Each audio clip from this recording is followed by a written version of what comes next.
At least bago matapos ang taon, Inaya. sabay-sabay tayo, guys. I love it, guys. At dyan nagtatapos. Salamat. Paalam sa inyo. Party na. Kung atin ba, last month of the season, of the year. Of Last the year. Ano na? Ilang days na lang before Christmas? 9? Mat to eh, Mat.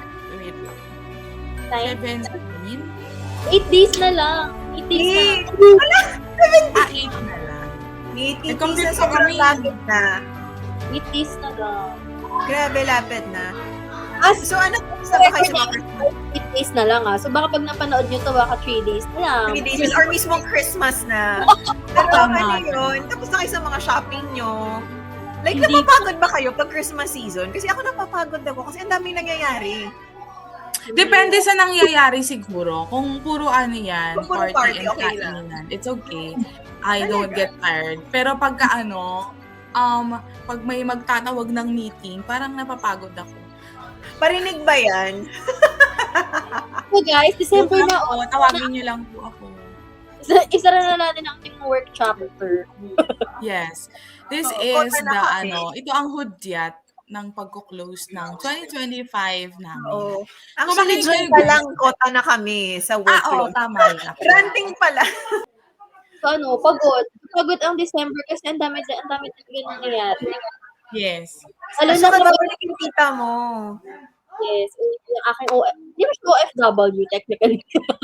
Ano Di ba, siya? tagal nyo nasa Japan. Nakatira kasi sa Land of the Rising Sun.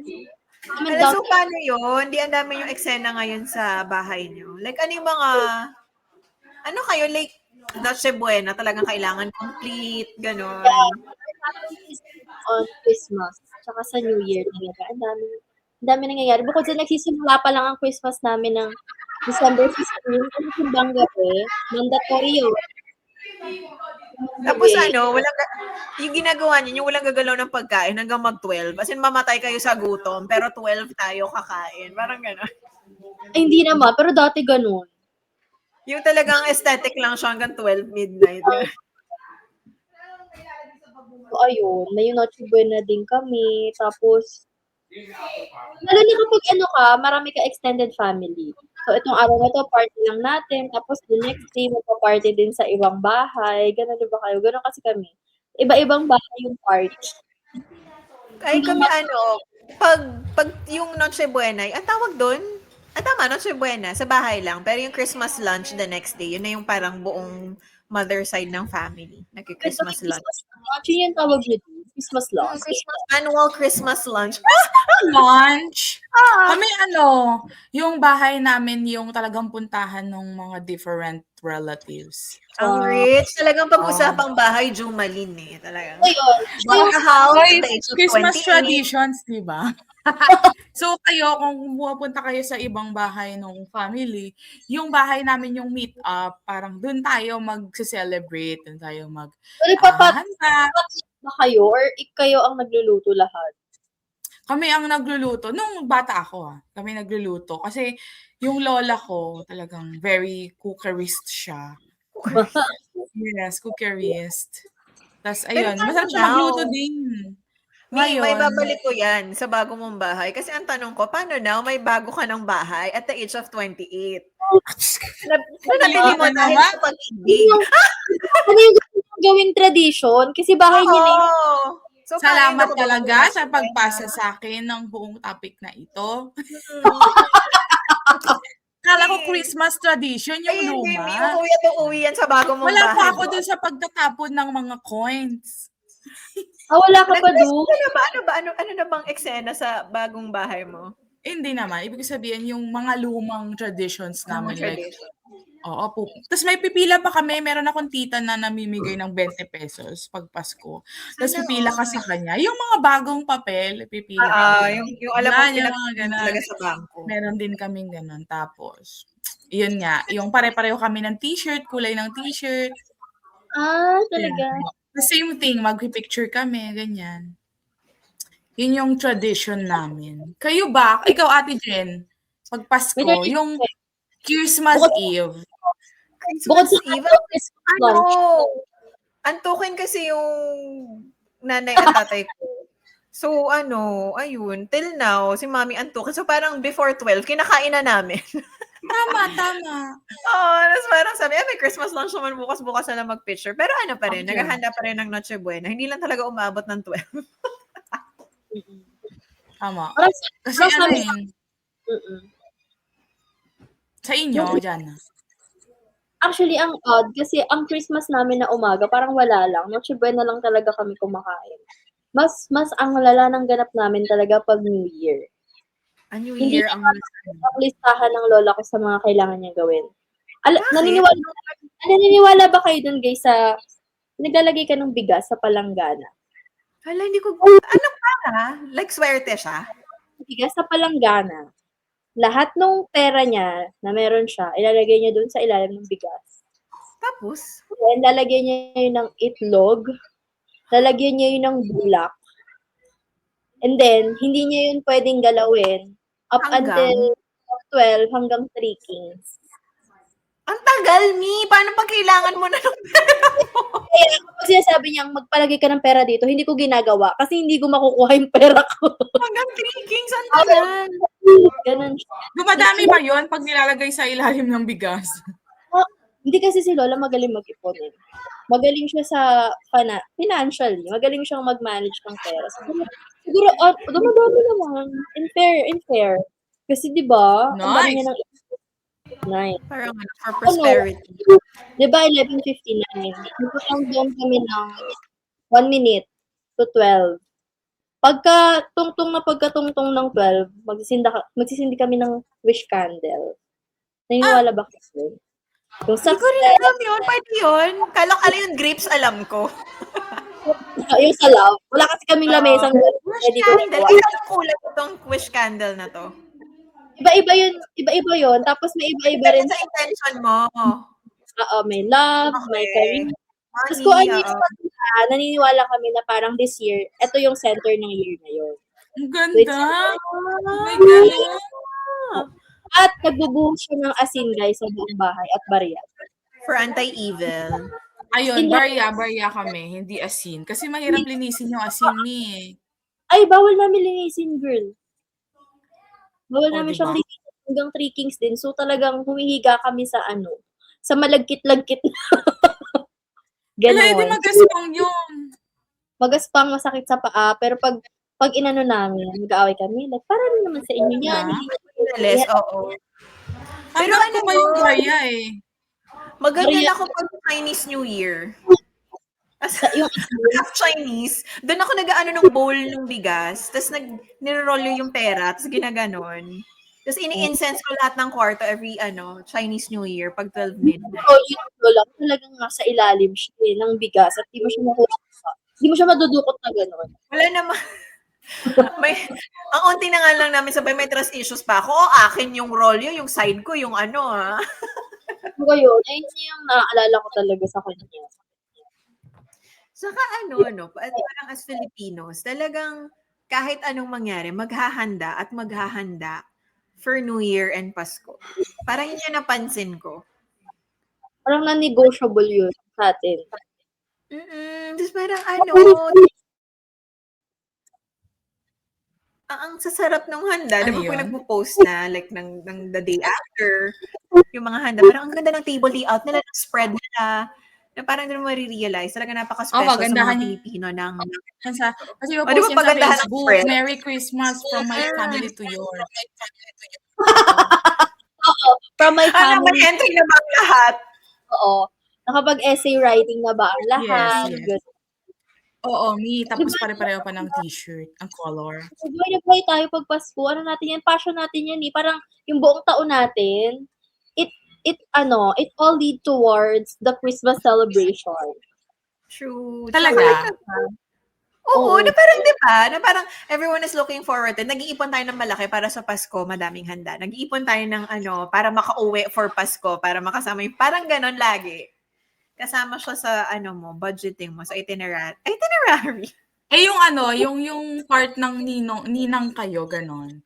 Anong pine-prepare yun sa mga inaanak nyo? If there is. Advice. pera although kasi yung mga inaanak ko dalawa pa lang sila. Naniniwala kasi ako dun sa wag tanggap ng tanggap kung hindi mo rin din talaga kilala yung bata. Kasi uso yun, di ba, Min? Mm. Merong gano'n, ang motto nila, wag kang tatanggi. Kasi kamalas. Oo. Oo.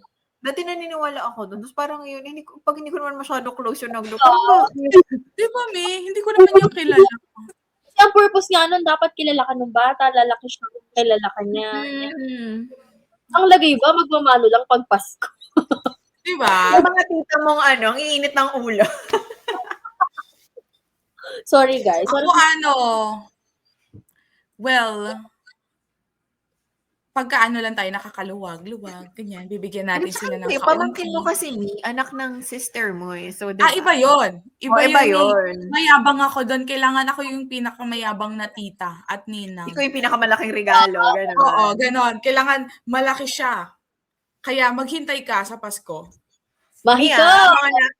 May update tong episode na to. Gano'ng kalaki yung niregalo ni Jumaline? Gusto ko kailangan, sa lahat ng tita niya, ako yung pinakamalaki ang regalo. Yes, sobrang generous ko rin kapag hindi ko siya inaanak basta pinsan ko lang siya na baby. Ako favorite, basta baby, pero pag lumaki na. Ang struggle ko pag Christmas, maaga ako bumibili ng gifts. Tapos hirap na hirap akong i-keep siya hanggang Christmas kasi gusto ko binibigay ko na agad. Oo, parang bakit ko tinatapos? Kaya pala natanggap namin yung amin kahapon. Hanggang doon ko na lang kinaya yung gatekeeping. Okay. Oo, okay lang yun, at least may natanggap sila. Rereklamo pa ba kayo? Tama. Kasi maaga. Buong December naman ay Christmas para sa atin. So, 12 days of Christmas. Yes, 12 days of Christmas. Tapos nakakatawa, share ko lang, si Bruce, kasi diba sa US sila, ang strict sila sa pag-open ng gifts, Christmas morning dapat. Kasi nung nag-spend siya ng Christmas dito last year, gusto ko na buksan yung regalo. Sabi, no, open it the morning after. Okay. May penalty ba pag inopen mo? Oo, sabi ko, it's morning somewhere in the world. Emmy. Hindi na buksan. Parang hindi yung negotiable. Under the tree, hindi uso natin yan, di ba? Binibigay natin ng... Kasi kailan kayo nagbibigay ng regalo? Kasi kami 24 ng gabi, nagbibigay. 24 ng gabi. Ikaw ba? Open mo kung kung hindi, okay lang. Hindi ko masaya open. Ako din. 24. Yeah, 24. Christmas Eve kami Siyempre, baka mamatay na ako sa inggit ng mga regalo. Kailangan buksan ko na. Inaalala pa ako sa New Year. Christmas pero sabi ko. Pero yung cake namin, alam niyo ba guys, hindi siya normal na cake. Nalagay siya ng bahay sa cake. So, yung manifest nyo! Ang cute niyan. Bumibili siya ng miniature. Tapos nilalagay niya sa cake. Tapos yun yung hihipan namin sa New Year. Kasi nag-manifest sila na. So cute! Malay mo, 2026 is your new year. Kasi si Joma nakabili ng bahay, si Zana nakabili ng bahay. Pag nanalo ko ng bahay. Kahit po maging instrumento lang ako, Lord. Nung pagbili ng bahay namin. Sabi ko kay Zana, yun, pag ako yung mapalad na nanalo ng loto, bibilan ko sila ng bahay. Pero kakausapin ko yung lola niya, lipat mo kayo mas malapit sa office para hindi na nahihirapan si Jana. Kasi ayaw daw lumipat ng lola niya. Oo, talagang nabotas girly ang lola. Anong meron? Baka may secret admirer ka dyan, Lola. May inaantay palang bumalik. Vice President pala ng Legion of Mary si Lola, kaya hindi pwede bumalik. Kasi na kayo, Legion of Mary QC. Tama, ibang branch. Nabotas shop. Pero kayo, if ever, kunwari sabihin natin, may bahay na kayong sarili, or kayo na lang mag-isa, kayo muna ha. Ano yung gusto nyong gawin na tradition? Tradition? Yeah. Ang gusto ko i-retain na traditional. Yung sabay-sabay talaga. Christmas. Ano yun? Sabi? Gusto Yung ko sabay-sabay. Christmas. Talagang togetherness ang atake. Hala, Ano minsan ba? pwede bili ng condo lang na studio. Kailangan, 3-bedroom unit. Kasi family. Diba, ang sarap kayo mag-spend ng Christmas na together lang kayong kakain. As a Truly. Tapos family. sana hindi nauubos yung pagkain, di ba? From handa shots. Kuha ka lang ng Wala kuha. din nag-work. Hindi ko kasi sila madalas nakakasabay ng umaga kumain. Nandito tayo sa office. So, diba pag Christmas morning, walang pressure sa work. Walang pressure sa work. Meron yan, pero kakain tayo. Pero Parang nasa na yung link ng pasend nga. So, ayun, yun ang gusto ko. Na hindi Yun lang. kapag nagkaroon ako ng sariling bahay, gano'n. Yun lang. Kami ni Bruce, after, kahit before kami kasal, nag-start na kami ng tradition na, imbes na regaluhan namin yung isa't isa, nagre-regalo kami sa mas may kailangan. Parang gano'n. Kung ano yung equivalent na presyo ng gift na gusto ko, bibigay namin siya in cash dun sa nangangailangan. Parang gano'n. Talaga. Kahit magkano? Oo, parang Ano, 40,000 may range naman siya. Oo, na Okay. parang, tapos bibigay namin. So, maghahanap kami nung parang feeling namin kailangan talaga at that time. Tapos in fairness, pinagpipray namin. Tapos lagi naman kami nakakahanap. So, ayun. Hindi ka naman nasasad. Kunwari, gusto mong bilhin to, pero hindi mo nabili gano'n. Hindi naman. Kasi parang pag nabigay mo na, or pag narinig mo yung kwento, nung saan nila gagamitin yung pera, talagang, mas kailangan nyo yun. Kaartehan lang yung akin eh. Pero parang sa kanila matter of survival, parang gano'n. So, di ba, minsan yung Christmas gift naman, kaya mo rin namang bilhin on the other days and Yeah. months. Mas masaya lang tanggapin ng Christmas. Oo. Sa akin naman, ang gusto kong mangyari is, kung kayo dyan, gusto nyo yung buong family. Ako, yung small family ko lang. Yung kakain lang Yung kami. inclusion ng small family na yun. Mama ko, yung kapatid ko na with her With her daughter family. and husband. Yun lang. Si Harvey! Yun na nga. Sorry na late. Yun. Sorry. Yun lang, ganun lang. Nawin lang ako, hindi kasama. Si Gusto ko ganun lang yung circle, tas very, lang siya, intimate and peaceful. Tas kakain lang, tas magbubukas ng gifts. Ganun. Cute yan.